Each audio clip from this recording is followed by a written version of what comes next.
నిర్గమ 5:7-8 వచనములలో ఫరో ఎంత కఠినంగా ప్రవర్తిస్తున్నాడు ఇశ్రాయేలీల పట్ల అనేది మనకి ఇక్కడ అర్థమవుతుంది.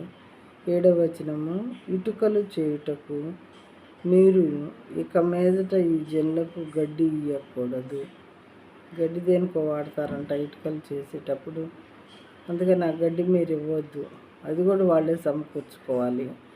అదొక కఠినాన్ని అంటే వాళ్ళ పనిష్మెంట్ని ఎక్కువ చేసే మాట అన్నమాట ఇది.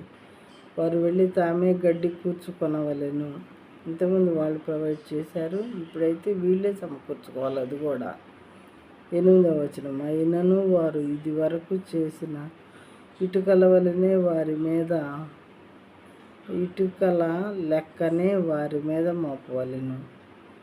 ఇప్పుడు ఇంతకుముందు మనం గడ్డి ఇస్తే వాళ్ళు ఇటుకలు చేశారు, ఇప్పుడైతే గడ్డి వాళ్ళే సమకూర్చుకోవాలి, ఇటుకలు వాళ్ళే చేయాలి. అయితే ఆ లెక్కలో ఏమాత్రం తేడా రాకూడదు, తక్కువగా చేయకూడదు, ఎక్కువే చేయాలి. లెక్కనే వారి మీద మోపవలెను. వారిలో ఏమాత్రమును తక్కువ చేయవద్దు, దానిలో ఏమాత్రమును తక్కువ చేయవద్దు. వారు సోమరులు కనుక మేము వెళ్ళి మా దేవునికి బలి అర్పించుటకు సెలవిమ్మని మొరపెట్టుచున్నారు అంటున్నాడు అన్నమాట ఫరో. సోమరులు అంట వీళ్ళు.